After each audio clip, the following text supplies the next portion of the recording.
You're up early. I thought you left. This is not the first time I've seen Isabella like this. Standing casually by her kitchenette, a ladle in hand, keeping an eye on whatever's stewing on the stove while humming a soft tune under her breath. 5 years ago, it has become a common sight after the three of them, including Zach and Rebecca, found a mutual interest in cooking. After that, whenever our schedule allowed it, one of them will invite everyone to dinner or lunch instead of eating out. Rebecca prefers it that way, healthier, she claims. Zach's just too happy to be able to cook for everyone. Isabella, on the other hand, as long as there's food, she's happy. Me? I've been banned from the kitchen ever since the pressure cooker incident. What happened, dude? What did you do? Easier times, good times. Right now, however, the scene brings an odd sense of normalcy, a strange fit with all of the things going on around us. Not unwelcome, only bizarre, I suppose? Isabella doesn't follow up on her question earlier, but she does raise an eyebrow in my way when I take too long to answer. For that, I only offer a casual shrug in response and a short answer. I've checked with Zach and Rebecca. I'm just waiting to hear back from them. I'll add in a quip or two for her, if the timing for a joke isn't off or doing so won't be inappropriate. I don't want to alarm her either. There's no reason to. Yet. Until Zach gets here or until I've received an answer from Rebecca, whichever comes first. Nevertheless, it's clear she has plenty of questions. It's right there in the subtle crease between her eyebrows and the inquisitive gleam in her eyes. Curious as she is, though, she decides against voicing all of her questions out. Instead, she shifts her attention back to the stove and gestures vaguely with her hand in the couch's direction.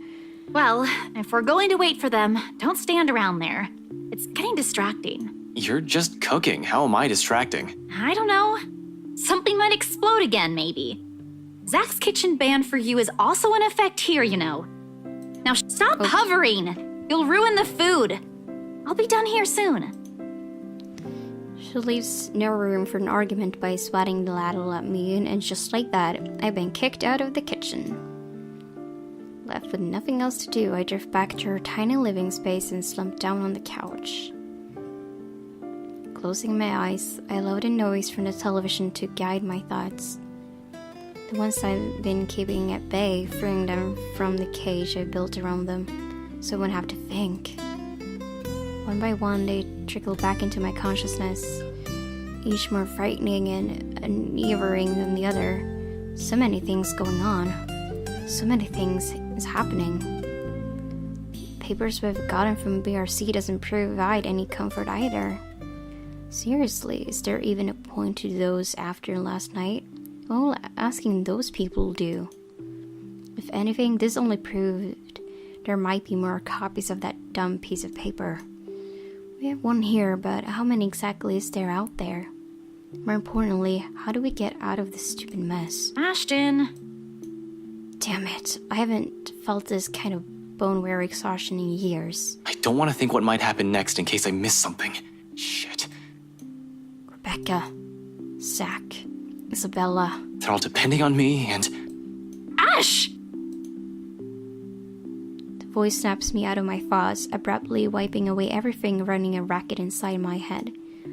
Suddenly, Isabella's there, crouched in front of me when I crack an eye open. I haven't even noticed the exact moment when I bent over and buried my head in my hands. Figures why she's staring at me like I fainted or something. The crease in her eyebrows grow deeper at my lack of response. Although she's merely staring at me without saying a word, her expression says everything. So much for trying not to alarm her with bad news. Sorry, I just spaced out for a moment. Don't mind me. For a brief moment, she seems to accept it. Quietly, she shifts, stands up, and takes the empty space right beside me. All done without a single comment. Then, the next thing I know, she's gently pushing a bowl in my hands. The scent reaches me first, before I've gotten the chance to take in what she has just handed me. A faint, sweet smell of cocoa wafts from the dish. calming, comforting, despite the multitude of things bothering me. It certainly smells like the kind of food you will eat on a rainy day, though from the get-go it doesn't look as appetizing. What is this even? Porridge? Why would you put chocolate in it? And milk drizzle on top? She tells me my tastes are weird, yet here she is handing me something equally as strange. In fact, she has already started digging into hers. She's just not sure if the taste will be equally as appealing. Never mind. Baffled, I glance her way. She offers no immediate answer, simply continues eating as if she hasn't done so in a week, with her focus solely on the television. She's not watching it, however, just listening. As a background noise, the voices from it seems too cheerful, a welcome distraction, if anything. It's only after she has finished off half of the bowl that she acknowledges the question in my eyes. With a sigh, she creates the dish in her lap and looks down at it. Briefly, her lips part and closes. A hesitation, though I don't push her. There's a distant air on her, as if she has remembered something that warrants a poignant thought. When she speaks at last, it's in a tone too cheerful, like she's still weighing her words, considering the proper phrasing for it. Yet sincerity underlies each syllable once they're out in the open. You should eat. Back at home, Mama would never let us leave the house if we hadn't eaten breakfast yet. Even Papa has got an earful when he tried. So eat. You'll need it. She returns to her food afterwards, while I can almost stare at the one she has proffered not a few minutes ago. Warm against my hands, tempting me to take a bite. Not that I don't appreciate this, but what good will this do? Zack and Rebecca's both out there. Who knows when that ghost will show up again? Even in our dreams, we're not safe. But that's it, isn't it? We don't know when. And at present, we have a chance at respite, maybe the only one we'll have. Even if it's as mundane as sharing food between us. Quietly, just sitting side by side like this, without exchanging any words. The intent hangs unspoken in the air, something that probably goes as far back as the second she offered food. Still, in the end, Isabella's never pushes it. Rather, she lets her own silence convey her hope. Whether I'll allow myself that break, she leaves it up to me. Let's just eat, dude. You need food too. Like, you need to keep the focus. You gotta eat. You know? You gotta eat. Take her offer. Thank you. Yeah. It is good that they did this because I don't think that was a big jump. So that was a good update. The words roll off my tongue, awkward and unfamiliar, far removed from those jesting quips we've shared. Yet she accepts this with a smile and nothing more. Regardless of everything left unsaid, the sight of it brings comfort. More so than any generous offer of food can give.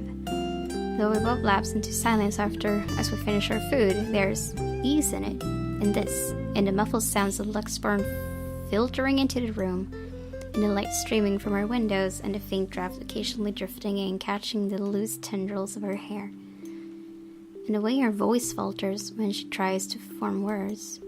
In spite of the horror looming over us, I find myself wishing for the minutes to slow, for the seconds to last.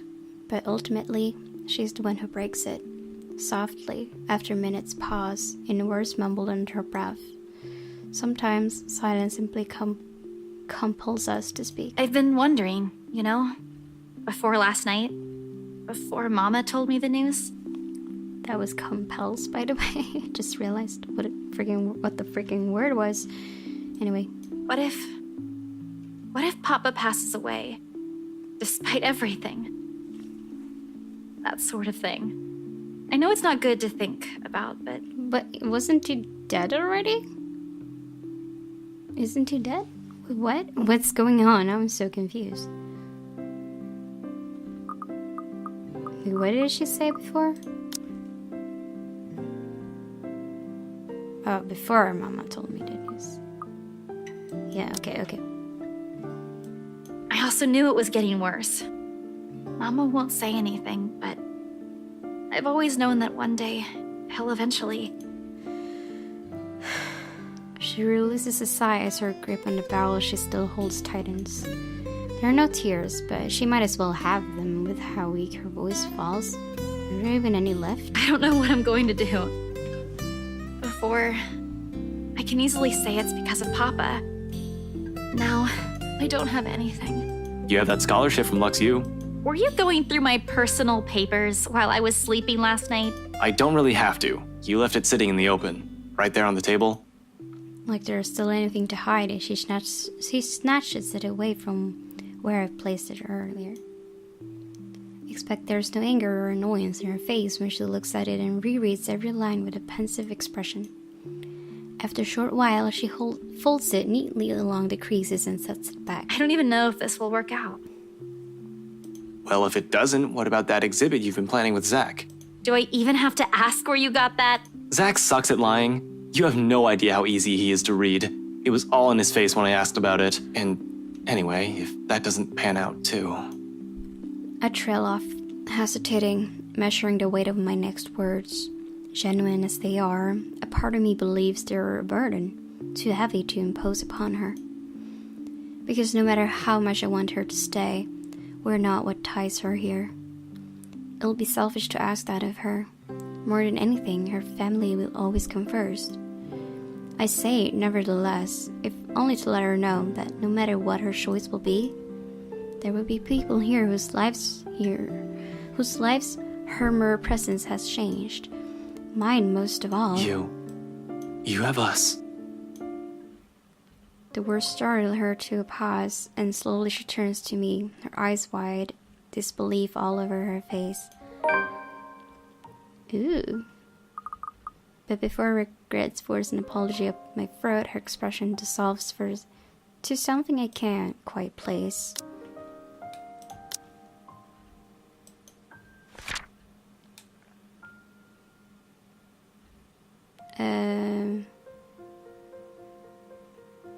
After leaving their friends an urgent message, Ashton returned to Isabel's apartment. He found a girl already up and about, cooking. Seeing his exhaustion, Isabella reminded him that he should take care of himself first and offered him food. With a muttered thanks, he accepted. Something distantly softer, more tender, familiar, almost in the same manner she glanced at me years ago, that day at the bridge. However, I don't get the chance to figure out what it all means for her. No!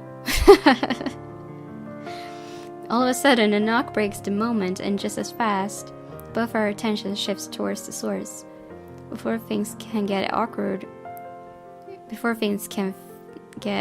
fast, I stand up to open the door while muttering some flimsy excuse in the process. I'll get that. It's probably Zach or Rebecca.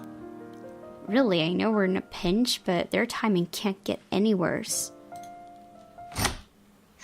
Unrelated frustrations aside, once I fling the door open, a whole chunk of the stone that has been stuck at the pit of my stomach simultaneously,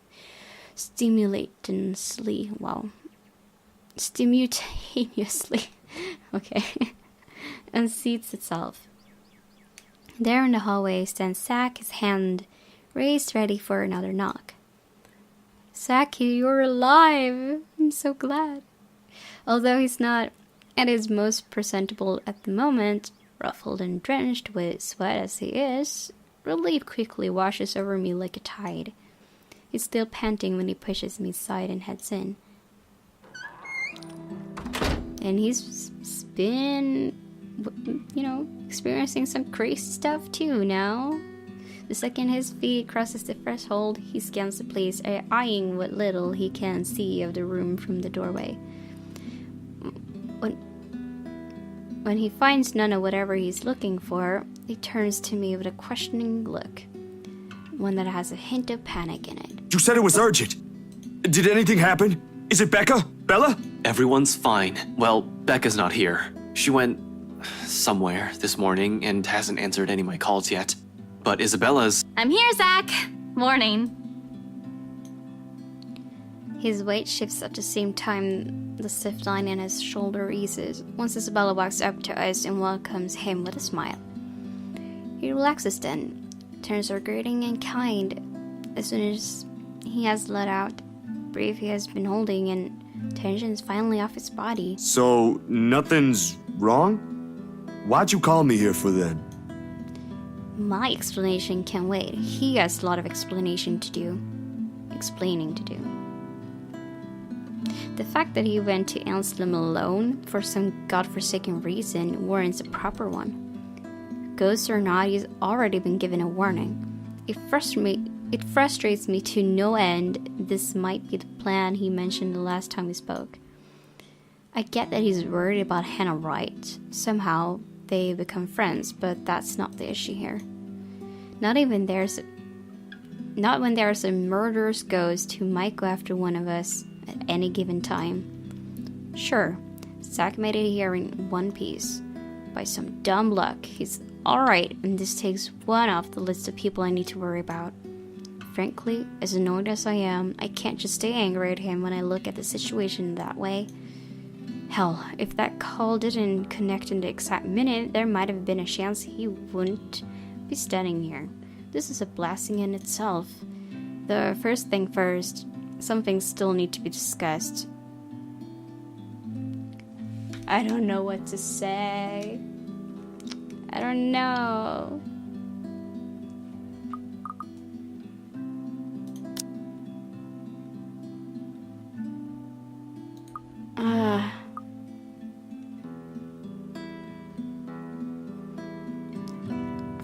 Okay, I mean, we've already kind of done this, and I don't know if you're just going to keep, like, I don't know if it's working to just keep egging him on that. I don't know.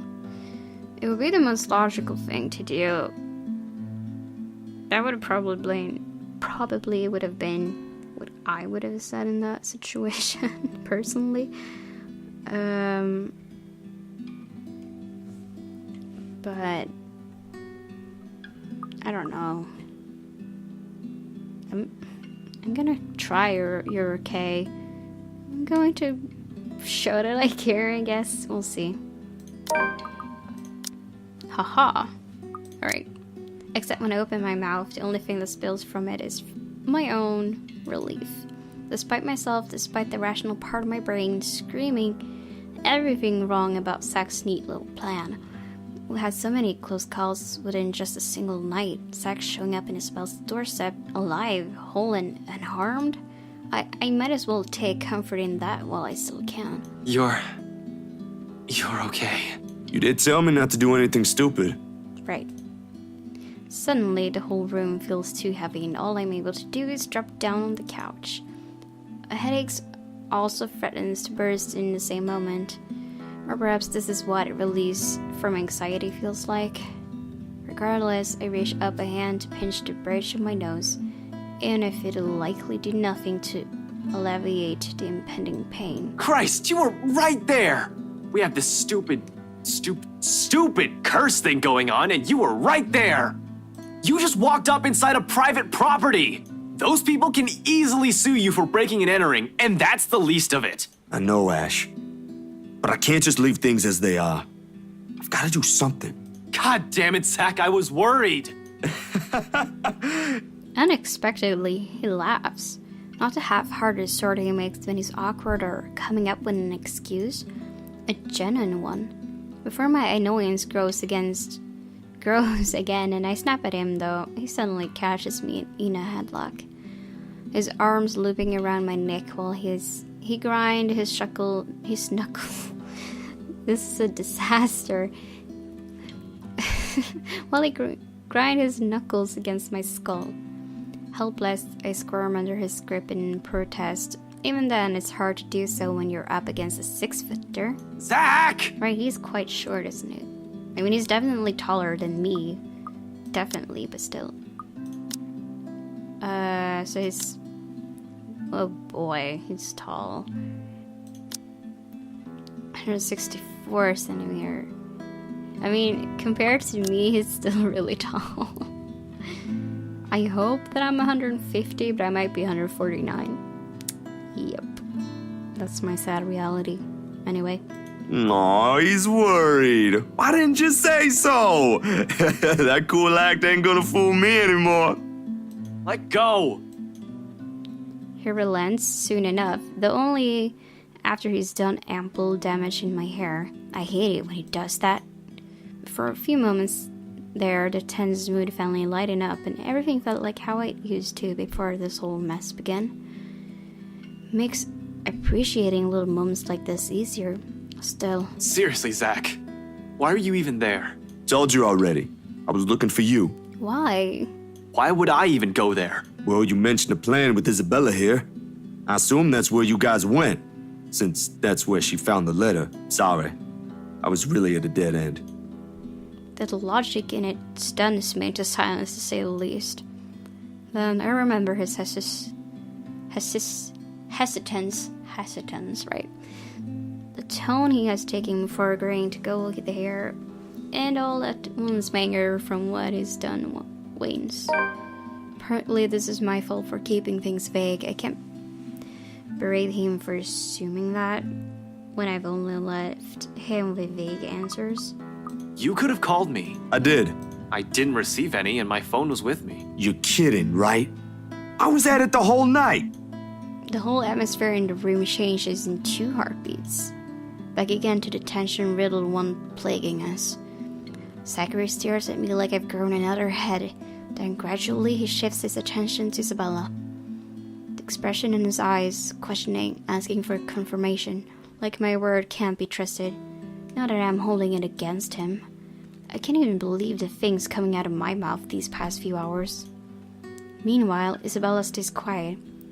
Has been like that for quite some time now. She looks like she wants to disappear right about now. Guilt, frustration, anger, fear, all of flashes fleetingly across her face before it melts away under an expression of worry. Please tell me he's joking. You were there? No, we really didn't get any. Everything was quiet last night. But Zach, at BRC, Ashton and I saw...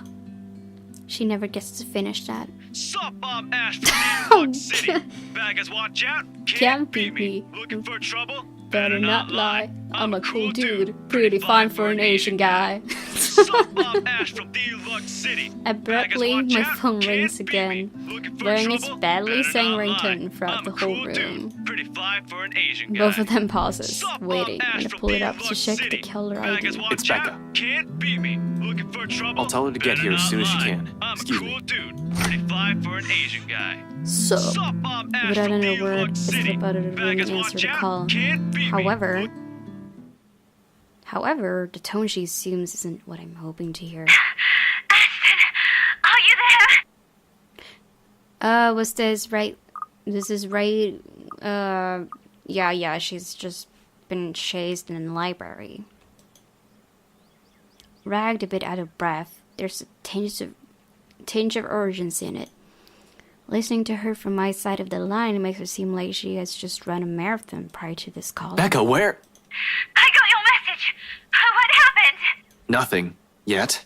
Where are you? Downtown. I had to make a quick visit to the library. Listen, Ash, about that thing Isabella has been talking about. There's something you guys need to... Please tell me you didn't... Whatever. Save it for later. I'm at Salem No. Well. If you can get here as soon as possible, that'd be really great. This is related to that. You're there? Is Isabella with you? Yeah, Zach too. With a quick press of the button, I switch on the loudspeakers and step back into Isabella's apartment. I hold out the phone towards the two, giving it 2 shakes, urging them to speak. Both are still carrying worried looks on their faces. This should ease at that. Rebecca's asking for you two. Becca? Is she okay? Hello, Rebecca. Odd morning we having, eh? Hey, you two. What's happening over there? Is this something I should be worried about? We'll tell you once you get here. Please, hurry. I don't like the sound of that, Ash. But I'm on my way. Give me a few minutes. I'm driving. She mumbles a goodbye, then hangs up. Becca's the last person I need to account for, yet that call left an even more strained tension in the room.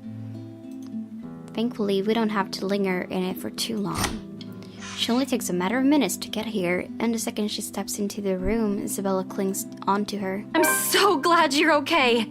Ashton checked on you this morning, but... He did? I'm sorry, I was in a hurry. I didn't have time to drop by and let you know. It doesn't matter. What's important is you're here. Not burned to a crisp or brutally murdered somewhere. Oh, great. Yeah, I wonder, what if she could have died there? Jeez. Whole, alive. Although she seems a bit shaken, it doesn't really matter in the grand scheme of things. At least now I can relax. Ease the pressure off my shoulders, if only by some. But the minute Isabella pulls away from her, she whinges. A small reaction. The younger woman doesn't even catch it. It sets a pretense for a careful observation nevertheless. A closer look at her reveals a much more shielded than usual. Hair in a bit of a mess, probably flattened in a hurry. The back of her dress also shows strains of dirt in places it rarely gets into. She's also leaning more on using her left arm. She's right-handed, though. Perhaps the most telling is the slight limp she has, noticeable only once Isabella leads her into the room. It all sprouts a hatful of questions. What exactly happened, and how she ended up in that state? Pretty sure a simple trip to the library won't do that. I grab her arm before she can walk past me, carefully to avoid hurting her in case there really is an injury. Seems like it at first glance, but you can't be sure until after careful examination has been made. I suspect some bruising at least. Although minor internal fractures aren't out of the equation, they have a nasty way of staying hidden. Sure enough, Becca tenses immediately upon contact. Tries to pull back, although the sudden gesture only licks another wince, forcing her and Isabella to a halt. Both of them turn to me almost at the same time, their eyes searching mine for an answer. Rebecca, for her part, doesn't appear quite pleased with the interruption, or the fact someone has brought it to light, but that someone also has to make sure.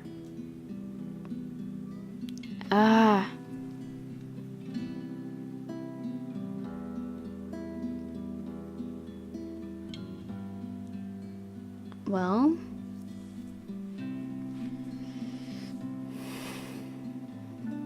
it seems to be working when you're not going to the whole like super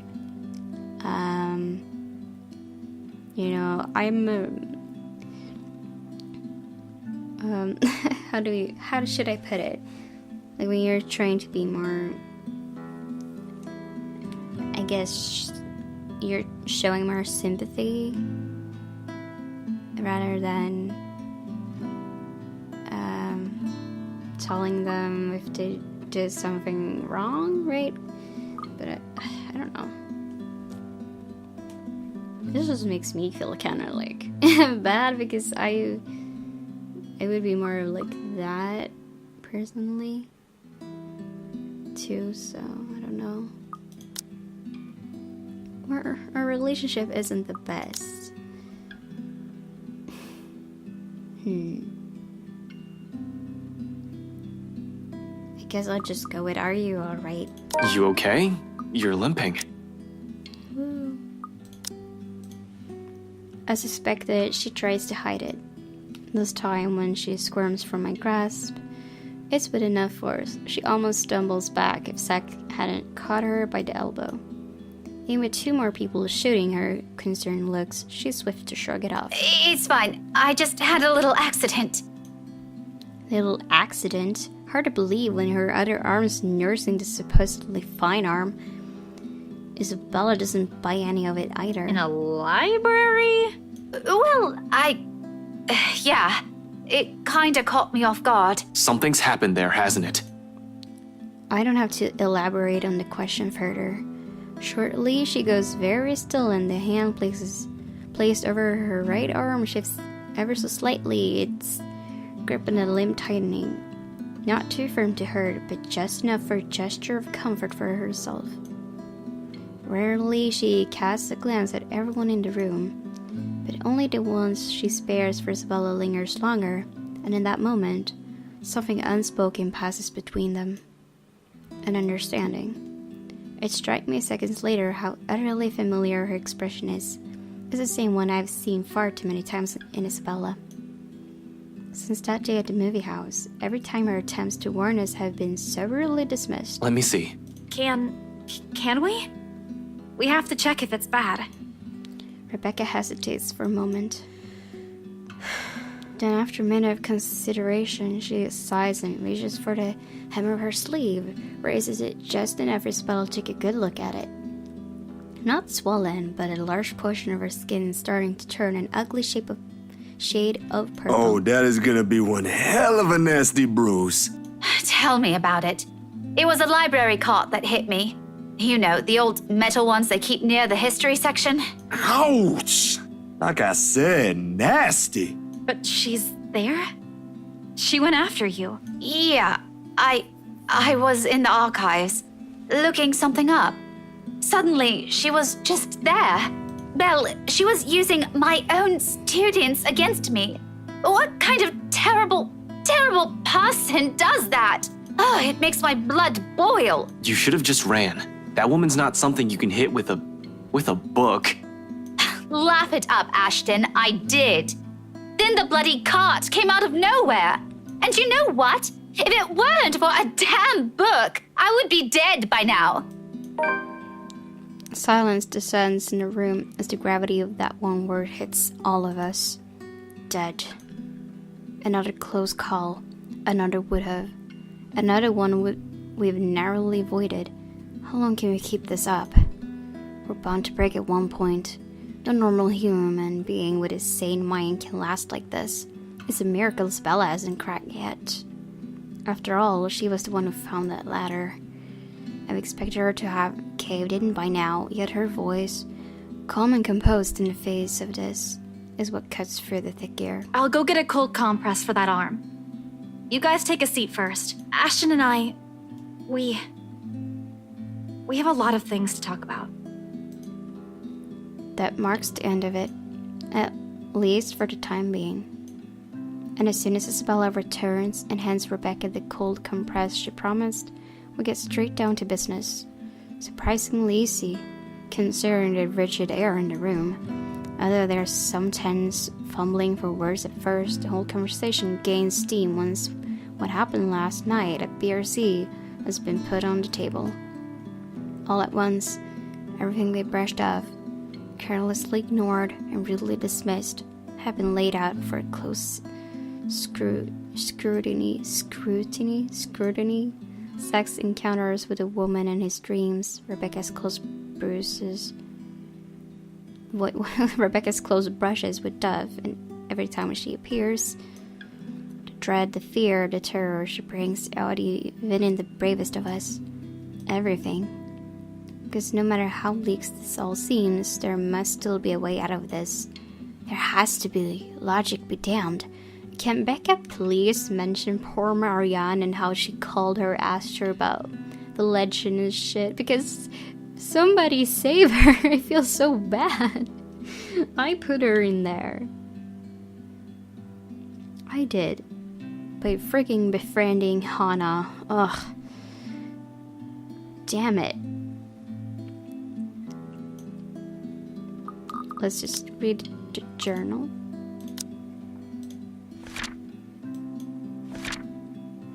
Zachary arrived at Salm well, tired and frazzled. Upon learning that he had come from the Armagon mansion that morning, Ashton could only express his relief that he was safe. And amused Zachary teased him for worrying, much to the other man's embarrassment. Right. To Ashton and Isabel's relief, Rebecca later called back. Soon she showed up so maybe, that would have otherwise been like, Rebecca didn't show up, we don't know where she is, and she was dead. I guess. Soon she showed up at Samwell looking worse for wear. The detective asked about it, worried all the redhead could give was a frustrating answer. Fortunately, before the topic turned grim, Isabella stepped in. Or at least that's what Isabella and I would like to believe. Yet, even as the cold morning light shifts to the warm hues of late afternoon and eventually night, none of all this still makes a fucking damn sense. Darkness has fallen, but we're still nowhere near figuring things out. If anything, we're more at a loss than we've ever been before we even started this. The next thing I know, frustration rears its ugly head on the sheets of paper I've been holding smacks the table harder than I intended. The sound of it echoes loudly in the small room, and everyone simply falls silent. Along with it is a release of another long-held breath. Perhaps the 100th since this morning. We aren't getting anywhere at this rate. Don't just drop it. There must be something in this we aren't seeing yet. It's an odd thing to hear from her. The very words I've been telling myself every single time I find myself facing a dead end. We can use a little of the optimism right now, I guess. I know, but what are we supposed to be looking at here in the first place? Well, we already looked through those files. You're the one that picked it out last night, right? All of them? I'm pretty sure every person we've checked in there isn't necessarily involved. One client possibly died of old age. Remember, you found that dumb paper. Not so dumb if it can kill all of us. Very funny, Z-Man. Anyway, like I said, you discovered that paper right before the open house. No one else was allowed inside during that time. It's too broad of a scope if we include every single person. In fact, the only notable ones are C and Jean Marie.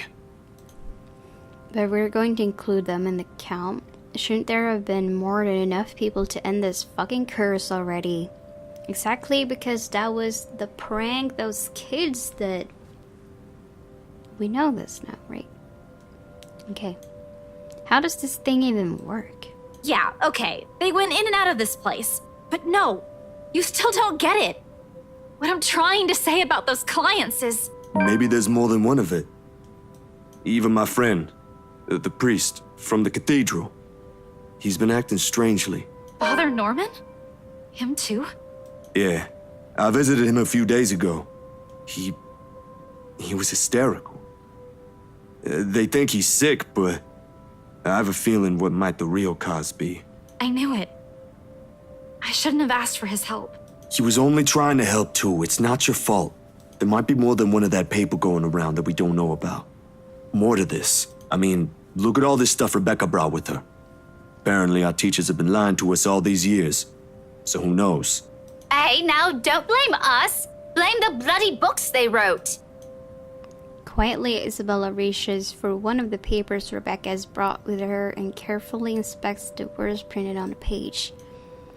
A copy of an old newsprint from even before the city had been founded.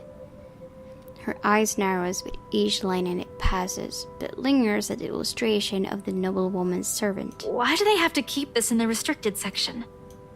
Rebecca merely shrugs at her inquiry, but her own annoyance seeps through her answer. How should I know? I wasn't even aware we have archives that go as far back as this. This is before the city was even founded. As a matter of fact, if it weren't for Andrew's help, I wouldn't have gotten my hands on any of it. Maybe they didn't think it would be important to talk about it. After all, this is more Anselm's than ours.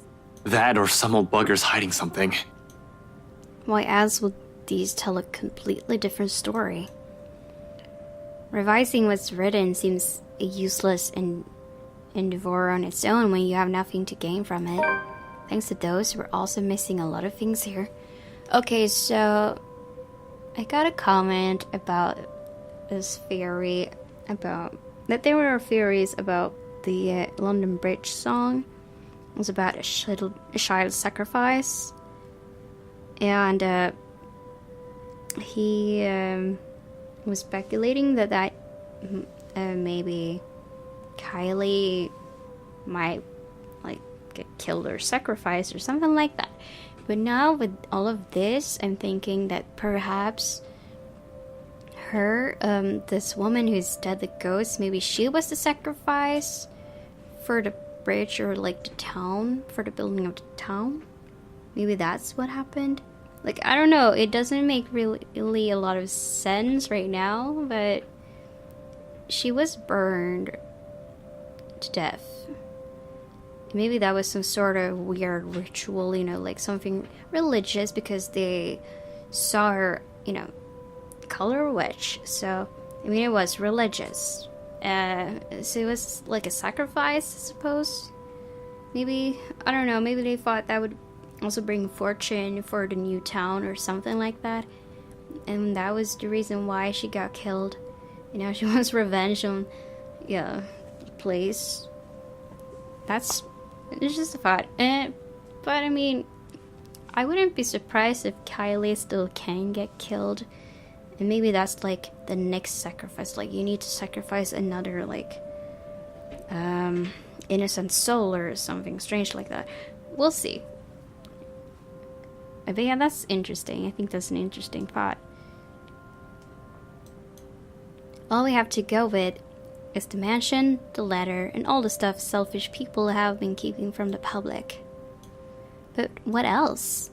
Somehow, even with all this information in hand, it still feels like there's something we're overlooking. At present, everything seems to point to where this all started. The Ermengarde mansion. Will bringing the letter back there fix everything? Fuck. How do I... The mansion's a private property now. Can't just waltz in there. I'd rather die before I even think of begging Wright to let me in and investigate the place. One thing's very clear after these last 2 days, however. We're not safe anywhere, and I have to act fast if I want to keep my own friends alive. We can't keep running away. Sooner or later, she'll get us. Before that happens, I have to put an end to this.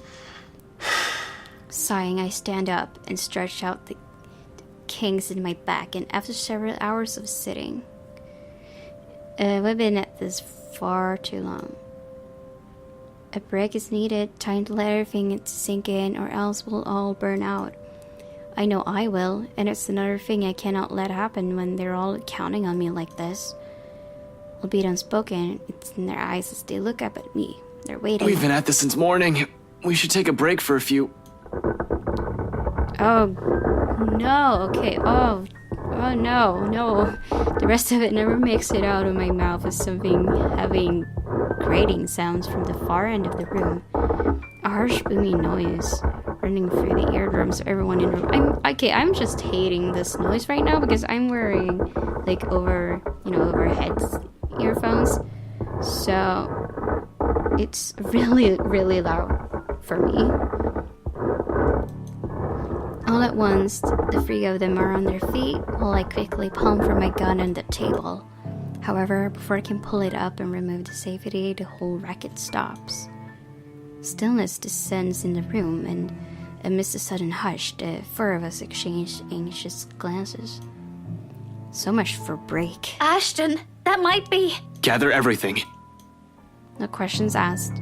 They waste no time getting to work, pulling out the documents we've been reading through. Even Isabella's unusually silent as she gathers everything in her arms, her own movements sharp and precise, a deep furrow on her brow. There's fear. I'm loving it. They're always focusing on Isabella's brows, or at least Ashton is. It's like her brows. Her brows. They're so furious. Her brows. Find it quite amusing. Anyway, there's fear, but something hardened and urgent overshadows it. But the moment doesn't last. Before we can even finish, another noise ups the tension already gripping the place. Suddenly, the lights go out and the wardrobe at the end of the room rattles. After something inside begs for freedom. Don't open the freaking wardrobe, alright? Cautiously, eyes glued to it, I take a step forward and I release the lock from my gun. No, don't. Just ignore it and it will stop. I'm not a trigger-happy person. I'm not even sure if this will work in a ghost. But right now, the smooth surface against my palm with a trigger on my finger provides the closest thing I have to relief as I approach the closet. Ashton, what are you doing? I don't think that's a good idea. We should just... Worried as they all are, they immediately stop at the slight raise of my hand, with the edges there, while they all huddle in the space between the door and the room. In case this goes south, whatever I find inside, they have enough time and space to run from their possession. In 2 deep breaths, across the room and stood in front of the closet. No! This is such a bad idea. Whatever's inside has just stopped threshing. Instead, it has now moved to banging at the door, louder and louder. The longer I dally, another shallow breath. Shallow breath, not shallow breath. A glance at my companion. Gosh, I can't even read. And the noise is like, I can't focus because it's so loud. A glance at my companions. A nod. Okay, no. Okay, alright, I'm ready. Something creaks. Then in the next moment, I'm grasping at the handles and swinging the doors wide open to reveal... nothing. Oh no, it's so going to be there when we turn around. And right away, I part the closet. I part the clothes hanging on it. And still none. No ghost. No woman. Noticing a trace of whoever's inside. Oh, jeez, okay. Confused, I glance back towards my companions, only to see them mirroring the same expression on my face. The noise has finally stopped. But I'm quite sure it isn't my imagination. Or maybe it is, and I'm just too strung up that my head's now making things up. Whatever the case is, we need to get out of here. As soon as possible. This only confirms we aren't safe anymore. Without bothering to close it. Oh, okay. I move back, ready to leave, adrenaline now coursing through every vein in my body. In the next second, I'm barking orders and... We should go. Okay. Everyone, we need to... I'm sent sprawling on my back as something cold catches my ankle and janks. The resulting fall knocks the wind out of me. Pain racks my whole spine and the back of my head as it collides against the floor with force enough to dislodge my own brain from my skull. A moment lasts before stars fade from my vision. And then... I sense it. Cold tendrils twisting around my ankles, the smell of vile rot assaulting my nose. Nauseating, sickening. A foul smell draining every feeling in my body. The momentary horrid laughter, still as unpleasant and vicious as the last time I heard it, reaches my ears, my eyes snap open. Perhaps it's just an experience, or maybe my mind's still attempting to comprehend this. Regardless, the minute my eyes land on her, the whole of my body freezes. The gun in my hand turns useless as my grip on it slackens. It's in the manner her gaze works on me, I'll say. The look of utter hatred and malice. I've seen it lots of times. From suspects, Muslim murderers, who never regretted their actions despite being caught. This is the face of someone you can no longer reason with. And I know, the moment she laughs again and starts dragging me towards her, it's already going to be Ashton! Snap out of it! No, I can't die here. Not yet. The haze fades from my mind and instinct kicks in then and Everyone there. out! Get out! Get out of here! With one powerful tug, I yank my foot out of her grip and scramble back to my feet, ignoring the piercing wail she fills the room with. Within the span of a second, I'm gunning for the door, grabbing the wrist of the first person my hand can reach and leading everyone out. Into the hallway, down the flight of steps, and right inside my car. I waste no time flooring on the gas pedal the second the last person closes the door behind them, and in a short while I'm driving us out of Selmwell. She's so going to be in the car with them or like something. I don't even entertain the thought of winding down just yet, even as the last of the woman's painful cries fade into the night. Really? Yay, us. Wait, what?